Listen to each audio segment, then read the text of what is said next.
Assalamu alaikum, guys. It's been a while. Where have you all been? Where have we been? That's the question. Trust me, life has been a mystery ever since. Can you believe it? But we're back with a taboo Another episode. taboo topic. It's episode 10. Yeah. Can you remember, this has been a couple of lives we did together. People have suggested, we to talk about depression. Yeah, I remember. And, not just that. It's so... I'm not gonna lie. It's, whenever we plan for these things, there's always things happening. And we're just, from those things, we're, click on to. Some people, personal people in my life, they brought up depression. And I was like, why is it? Nah, it's the best time to talk about it. As well as, exam season... mock season are literally in the line because Alicia had her mocks and literally it's a burnout, getting ready for the actual exam, and we just want to help you to navigate you through those exams, through those studying things that you go through, these ups and downs in studies, work, and just general life. Even for example, if you have a health issue and you're going through burnouts, appointments after appointments and rejection, so we are going to be like a compass for you guys in this episode in how to deal with certain situations. So for students as well as the whole audience, because everyone does go through depression. And right now I'm sure there's people that hate winter. The amount of people that say they hate winter. I love winter. I hate winter, but it's seasonal so depression much. for her. It's giving me depression. Raf is having seasonal depression. She misses summer. You know what it is? It's cold and getting up. And now as I have a health issue, it's I'm in so much pain, but then it's freezing, and the freezing season, it just makes endo pain more worse, if that makes sense. A lot of endo girls would relate to this. I don't know what the winter season does, but it really triggers the symptoms. And I just feel like it's understandable for people to have depression right now because it's winter and it looks gloomy and stuff. It's just it's very gloomy. But I'm not gonna lie, I do I summer. I like the way it looks, but I don't like the heat. I can't lie, because in the UK, I'm not gonna lie to you guys, in other countries the heat is bearable because the humidity level is so low, but in this country the humidity level is on another level. Can it be called a level? I'm gonna ask you a few questions, okay? And then you can ask me a few questions. Okay, I'm getting scared. Okay, whilst studying, did you ever have a breakdown or a burnout? So I feel like it's typical and it happens to every student, but yes, you do have a breakdown, or you do have a mental breakdown. And when I feel is it more vibrant, or I feel like it's more at the top? It's more at the top when you've got so many deadlines to meet, or exam season, like she just said not long ago.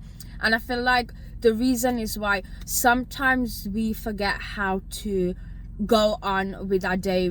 We have a routine, but when you're in exam season where you're just revising, studying, it takes most of your life. Energy, you forget to and energy and effort. It takes most of your time, and you forget how to balance.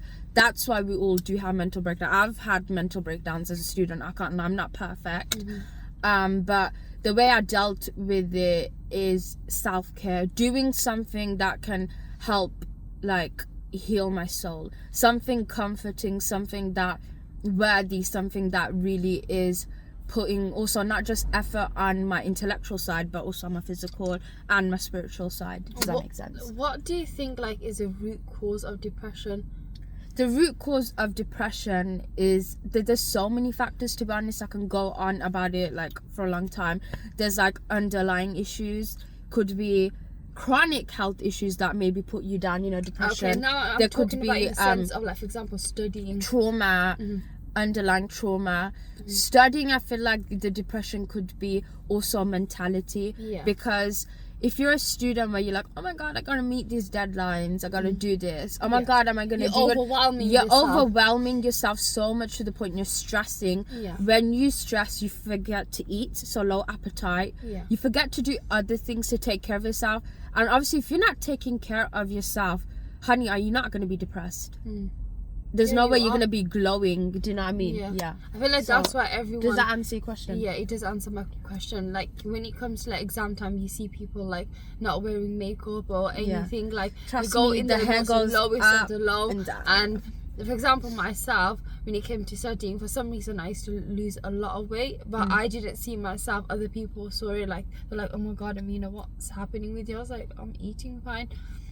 But stress can even make you lose weight, and it's so right what you just said, that it's all about the student's mentality. If you put pressure upon pressure on yourself, that's basically exam, what it is. it's you doubting yourself already by you not doing the exam or taking the exam. You doubted yourself that, oh, I'm not gonna get the high marks, or I'm not gonna get rainbow colors in my marks. So at the end of the day, it's all about your mindset is so key. Even with depression, you need to rewire yourself.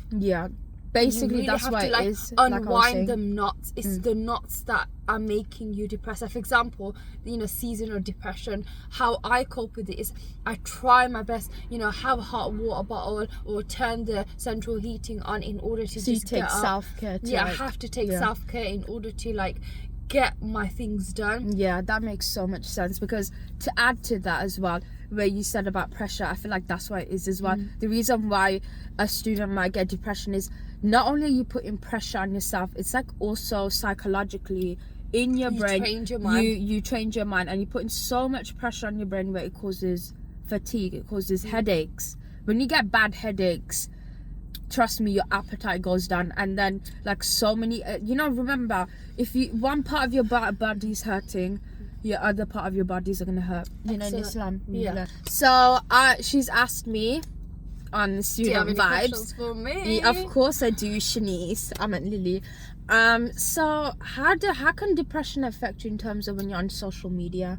Because can I just say, because looking at, like, celebrities, your favorite influencers, they do open up about it. There'll be one day, like, posting that video, like, guys, I'm actually at my low. This is how I'm feeling. And you're just like, some people who are, like, crazy, like, obsessed with them, go like, what? They really go through things like this. Yes, they're humans. But okay. So I'm gonna base it upon myself. Okay.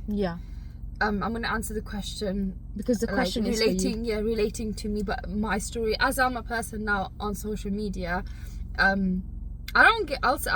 I would say that I don't get depressed when I see, like, for example, other people are achieving high and I'm achieving low. But the thing is, when I see other people or what they have said to me,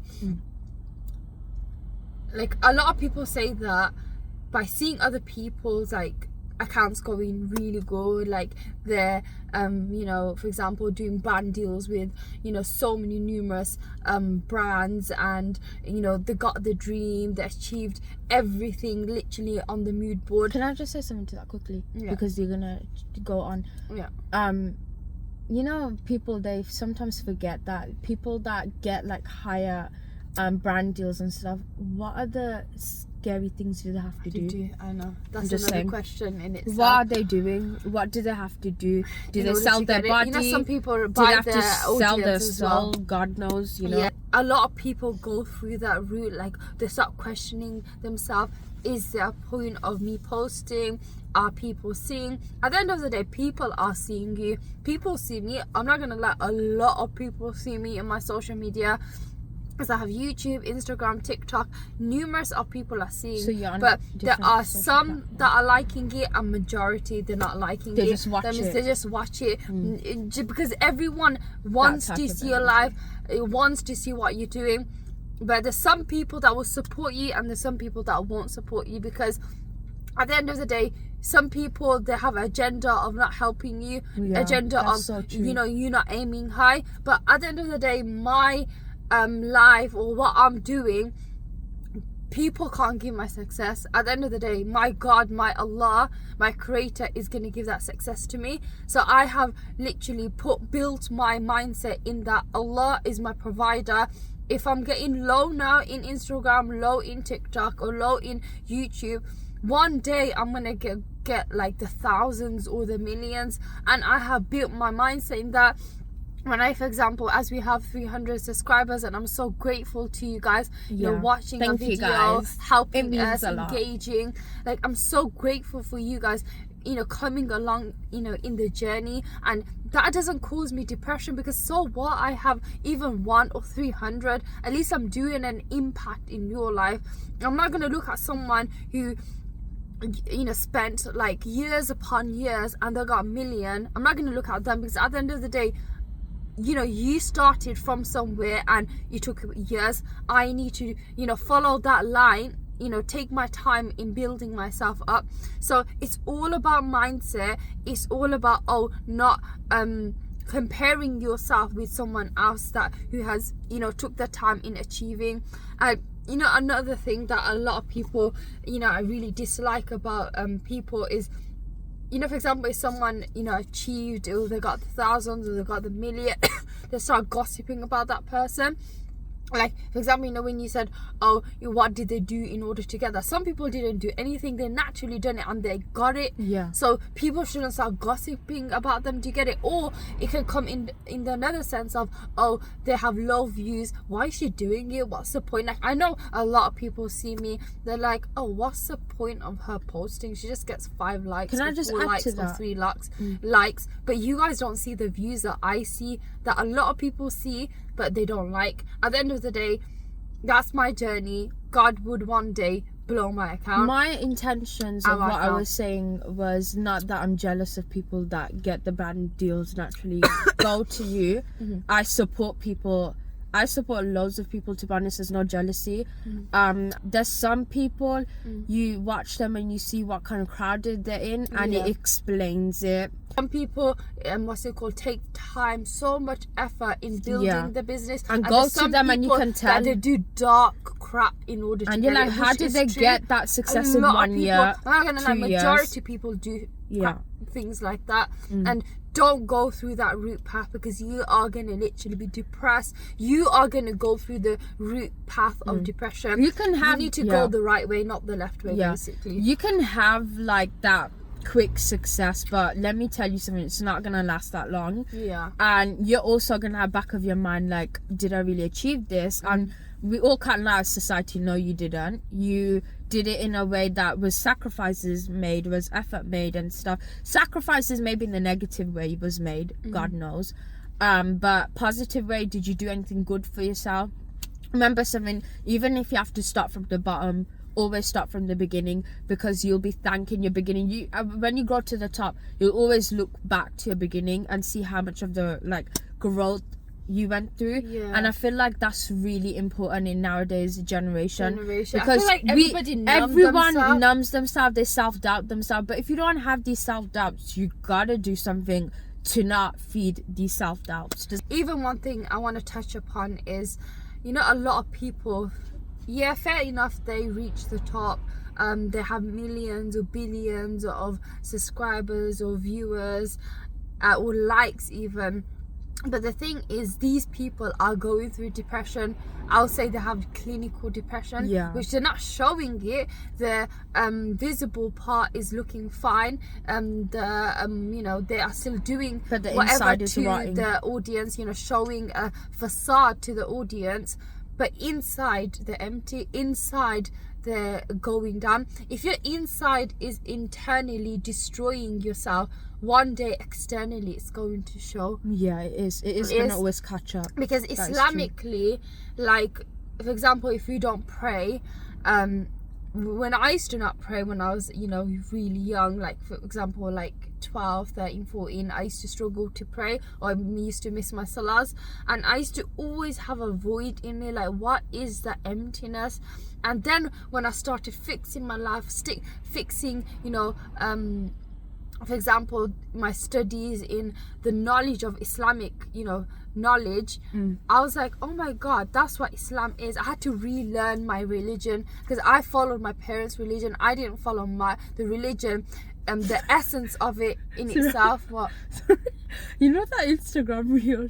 You know, I don't know if you've seen it, where the mom is face calling and her daughter's there, and then she's like to the mom, Fiona, is your daughter real? She looks like a ghost. Literally, because the light is so much on your face. Yeah. Like, basically, you know, as I altered my whole life, and put Allah in my center, and drew around my prayers and my adhkar, my Qur'an when I'm praying, even with job or studying, literally balancing everything. The emptiness, that void went away. So I structured my life in a way that, Amina, I first felt empty. I know that the peace of it. I know what is the root in, you know, making myself in a feeling that that happiness, which was, for example, my salah, my adhkar, morning adhkar, my evening adhkar. And by me implementing that in my life, I saw such a difference. It's all about changing, shifting your life in a way, in structuring it in a way that that void or that depression feeling is gonna go away. That is so true. I love how you said that. So important. Now shall we go on to stating different types of depression?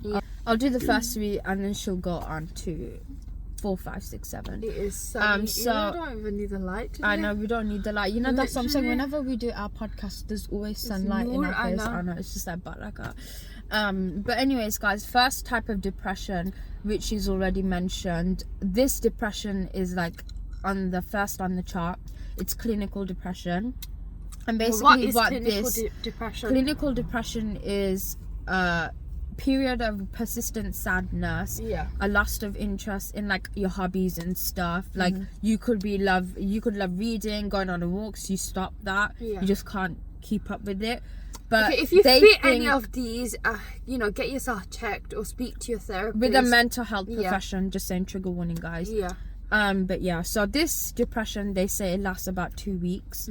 And the symptoms are just like low energy, guilt, and then your sleep, like you have difficulty sleeping, you might have insomnia, God knows. It's just about thoughts about suicide as well. Again, trigger warning. The second depression is called persistent depressive disorder, and this depression that is also known as dysthymia. And so basically, the book I was reading, I Want to Die by Oni Tebuki, the author, she had that depression, and it lasts for like 2 years or more than 2 years, and it's just, you know, in your life you could be going on with your life, but for some reason you just have that depression that just sits inside of you and you just slowly rot. But on the outside you look fine, you're glowing, like you said before. And I feel like I don't understand, you know, like we spoke about this when we were discussing about this episode. We said that why does society put labels onto things? Obviously they want to group themselves, categorize themselves, but what is the actual purpose? Because if you label yourself, you're just gonna have that mindset of keeping that label with you for your whole life. Wouldn't you want something good to happen with your life? Wouldn't you want to change your life? So I feel like, obviously I'm not saying don't forget about your mental health, like depression, bipolar, anxiety, whatever. Get it treated, but go on with your life. You know, you all live once. Like, you know what it is? It's all to do with balance. For example, getting it treated, move on with your life, as well as seek something that gives you that peace. And like, for example, as I spoke about my faith gives me peace. So I'm sure something in your life would give you peace. And then the third depression is bipolar depression. These are a lot of people have that. Yeah, and I feel like with bipolar depression, what it is that, to be honest, there wouldn't need to be a definition. I think we all can understand what it means. It's just basically where bipolar depression, you know, where your mood just constantly switches on and off so quickly, and then you can have periods of mania, hypomania, where you feel really like high, like really, really high, like just high energy out of nowhere, like, you know, your adrenaline level goes so high. Yeah. Yeah, So seasonal depression, I think so a lot of people are experiencing it in got this sunglasses. I'm really winter season. But I feel like people know how to cope with this because as Christmas is coming or family holiday and stuff. But seasonal depression is a thing that people who like summer, well, the sun is really by being in the winter season, it really triggers them in terms of they can't work, they get bone aches, arthritis, the mood changes because of, for example, it's raining, it's storming, it's so many weather changes happening basically. And the cold really restricts them from aiming to the dream or aiming for the dream, getting tasks done. And I feel like a lot of girls who suffer with, for example, health issues like endo, PCOS, adrenal, or for example you have arthritis or a broken leg, they go through a really rough time with this because remember their body's in trigger mode in terms of the constant in pain. Secondly, the winter seasonal effect is happening to them, and just by having two things at once, it's oh my god, I really need to get out of this country. That's why a lot of people book a flight out of this country because they need that heat. A lot of people, for example myself, we need that vitamin D as we're Asians. So I feel like a lot of Asians go through that. But it can be other people, white people, even going through this. But comment down below if you go through seasonal depression or are you going through it right now.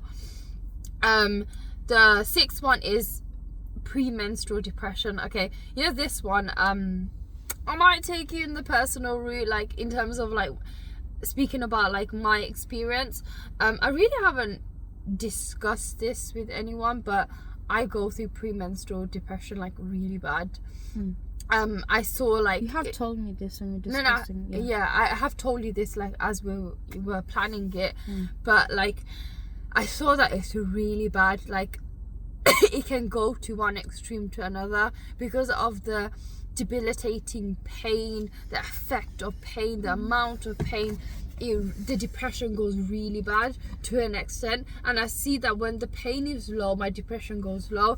Oh my god. And then in order to for example cope with the premenstrual depression, what I do as a Muslim girl, I do dhikr, adhkar, astaghfirullah, alhamdulillah, Allahu akbar, and that really calms me down. Or I listen to Surah Maryam. Literally, I just do that because it really helps me. Which surah I love? Surah Yusuf. It's so Surah Yusuf as well, because I can relate to that story a lot. But Surah Maryam, I listen to it because Allah. Did your brother story you told me? No, but as in some aspect of his life. No, I'm joking. But Surah Maryam, why? Because she went through birth and people criticized her, people neglected her, people vandalized her, people done so much brutal stuff to her, called her a liar, and one because thing, of this miracle, can I miraculous just add, birth. Isn't it funny that at her time, not just her time, it's happening still now, people made rumors about her birth? Yeah, they did. Rumors still go on. People don't see with their own face, but already they say with the big mouth. And I feel for example, why I want to touch upon something, for example, Islamically, the prophets went through depression. Maryam radiallahu anha went through depression. By speaking about her surah, it says that she asked death upon herself. Really? Yeah, she asked. I saw I read an ayah. She said that I want death because the pain was so unbearable, debilitating, that she had no one. Angel Jibreel was there, helping her with the birth, and she just had to nudge the palm tree in order to get the dates to get that energy back in order to give that birth. Do you get it? Yeah. So people of the past went through depression, like the Prophet ﷺ in the cave Hira. But Maryam radiallahu anha, how we can take her story in this premenstrual depression is by listening to her surah, by reading about her life story. At the end of the day, there has been many ladies of the past, scholars, that went through depression, but they didn't make that the end route. They you know what they did? They pushed that depression down. They tried to build up what they can in order to survive through this depression. That's what, for example, myself, I have to do. I'm a Muslim.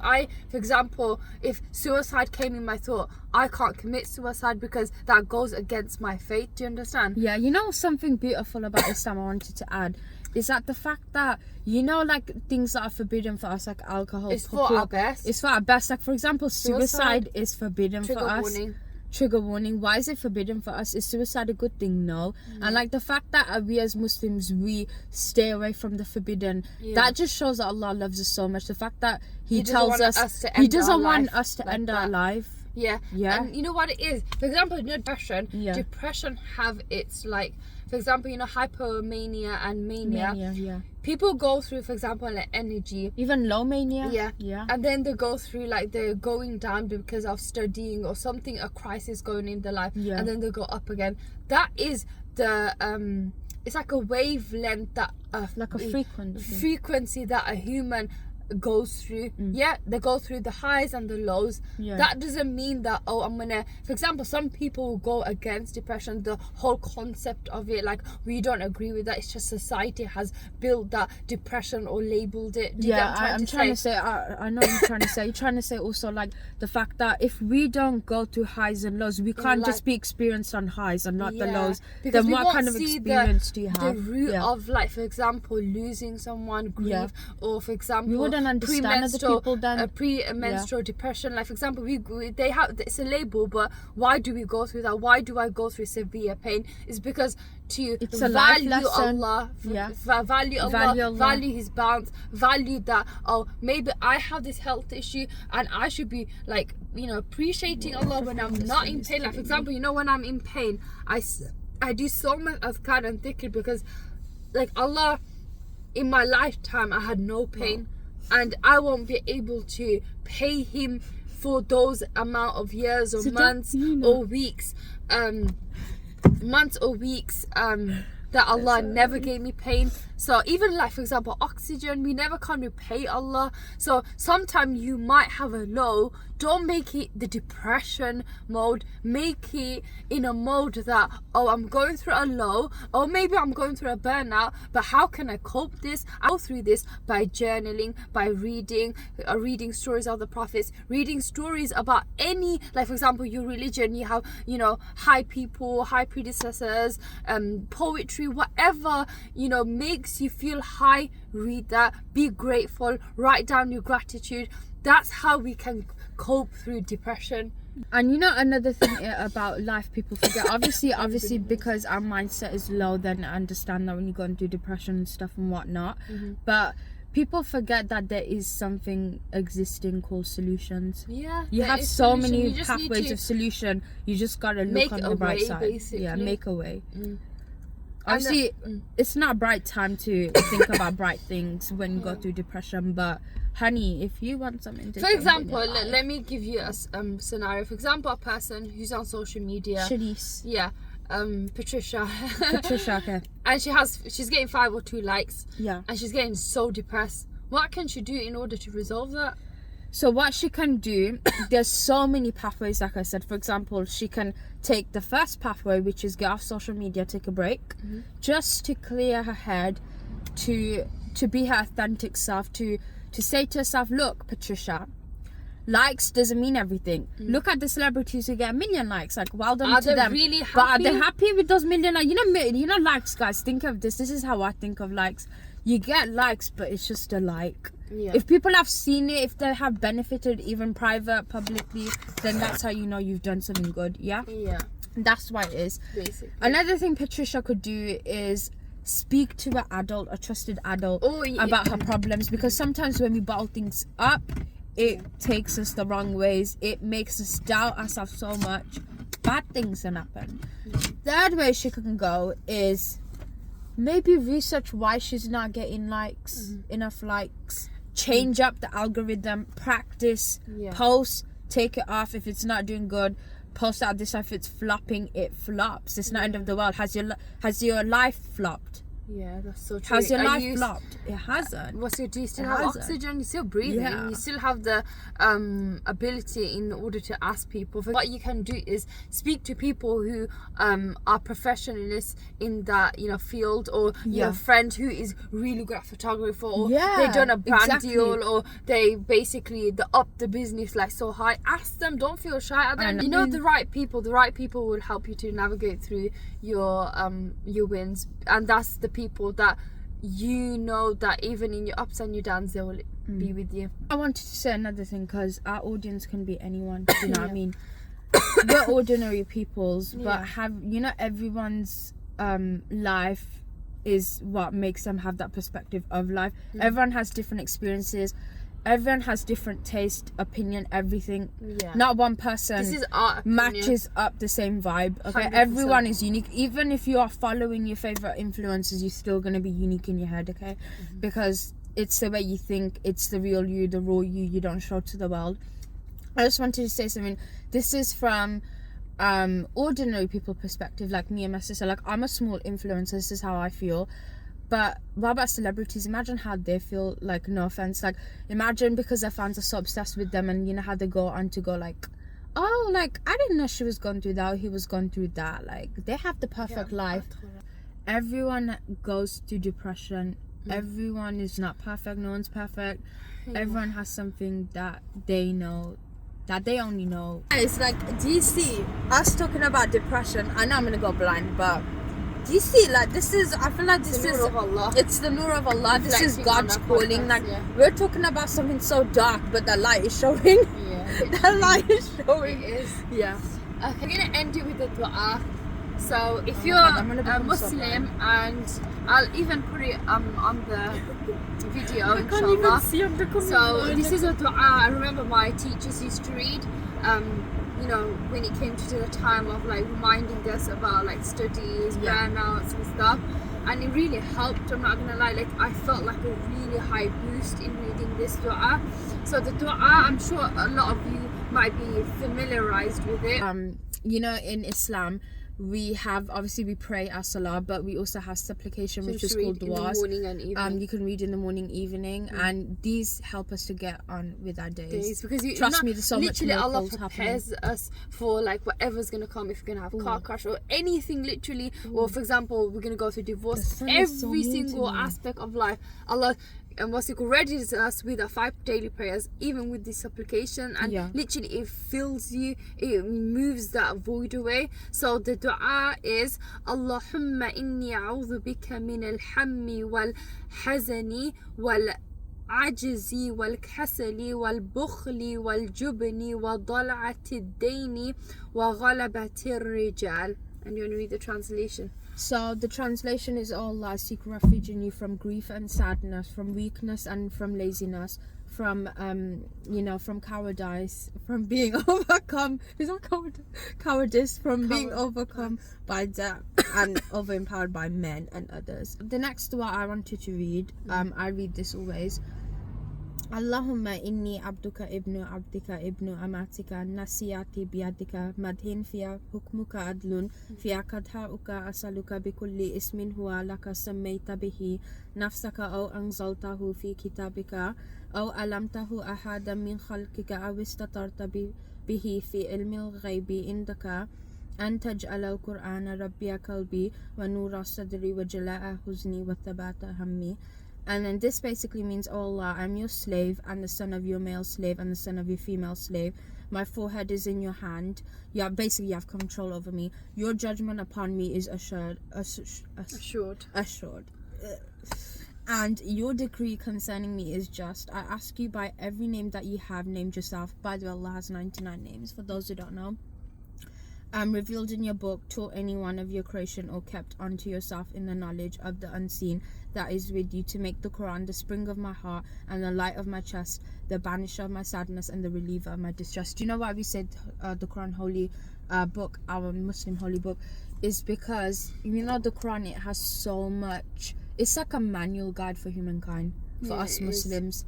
Everybody says, you know when you read the Quran, you know when you're feeling empty and you pray your salah like you said, and you read the Quran, what happens? You feel like a boost of energy. Like, for example, you know, a lot of people, why they want Ramadan, because everybody recites Quran. Yeah, why Ramadan can't you do is that something in your so day-to-day different. life? Like, I swear there's miracles from left and right. You know when you're outside, stuff be happening to me, and I'm like, whoa, I get it's like, the holy month, but that's just so cool. Yeah. It's just amazing. It's just amazing. If you want to research upon, for example, Islam, do it, go for it, and you know, tell us about, you know, comment down below if you ever have researched about it or you're going to research about it. And at the end of the day, for example, we are born as Muslims, but you know, some of us, or trying to say, majority of us, we have to relearn our religion because we always followed our parents, but our parents followed culture. Do you understand? Yeah. So so let's wrap it up and go. Wrap it up. What's your message? So my message is never hold back. I know you're gonna go through a burnout. I know you're gonna go through, like, you know, this depression, for example, if you are a girl who's going through a health issue, or, you know, seasonal depression, or life is not going your way, you're divorced. At the end of the day, you are in control of your life. God is navigating you through like a rocky path because he wants to shape you into a person that no one can bring down, no one can eradicate. He's basically building you like a leader. I feel like that, you know, with what I went through. I feel like Allah's creating me into something that literally is something awaiting for me for my future. Maybe I don't have it all blammed on my Instagram or social media, but at the end of the day, it's all about your soul. Whatever you're feeling internally will show out externally. I need to say something to that. First of all, guys, not social media, it could be a platform for so many things, awareness, whatnot, your interest, your niche. Don't ever think that, oh my gosh, everyone's showing off their life, I need to be like them. I need to quickly wake up and go to Bali and post a video. I need to show them I'm drinking that pineapple mocktail. Do you get it? Yeah. Or cocktail or whatever. But so what I was gonna say, my ending message is gonna be a bit funny because, guys, I know in the UK you guys are having season depression. Your sister's here. I can see it. I can feel it. I know my sisters, Shanice and Patricia, and whatever the guy's name. Give me a guy name. Daniel and Matthew and Alex and Shanice and whatnot. But I know you guys are hurting in the inside. Don't worry. Your sister is here. We're rooting for you. We're rooting for you. Don't ever give up. You feel sad? Get out from that bed and go do something with anything. Let's wrap the wrapping up. Make sure you subscribe, like, comment. Please tell us how you felt about this video. Tell us about what you know about Islam. Tell us about if you ever been through depression, how you coped with it. So and please turn the notification bell on.